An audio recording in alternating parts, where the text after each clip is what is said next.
My uncle, my dad's brother, when my sister and I were growing up, became very sick. He needed a kidney transplant to live. He actually ended up needing two because someone chose to donate and give the gift of life. He was able to receive two separate gifts and began healing and getting back to his normal life. A couple years later, my dad, Dale, experienced a massive brain bleed. It was a non-survivable injury. Because of the experience with my uncle, my dad made it very clear to us that he wanted to be an organ, tissue, and eye donor. And when the doctors gave us the news, we immediately let the healthcare team know that we wanted to begin the process for organ donation. As a family, we had had the donation conversation because of the experiences with my uncle, and we were so grateful to have been informed of Dad's decision prior to his brain bleed. The best part was that we were able to fulfill his decision of being a registered organ, tissue, and eye donor. The next best part would have been when we got to meet one of his recipients, Fred. When we met Fred, it really was one of the greatest days of my life. My uncle ended up passing away a couple years after my dad did, and we went to New Mexico for the funeral.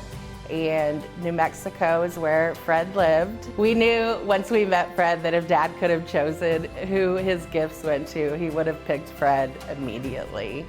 We met in a church parking lot, and once he pulled up, we ran out of the rental car and into his arms. And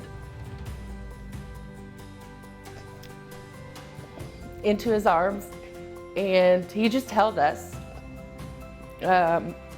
We didn't have to say anything. We knew what that gift meant, and we knew what it meant to him.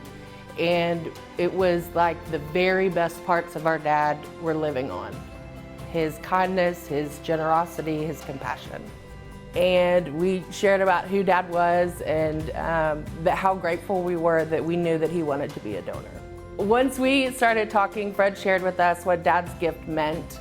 Fred's son, Matt, was a coworker of my dad's, and we were able to do what was called a directed donation. Fred's son, Matt, had tried for several years to actually gift his dad a kidney, and he was not a match.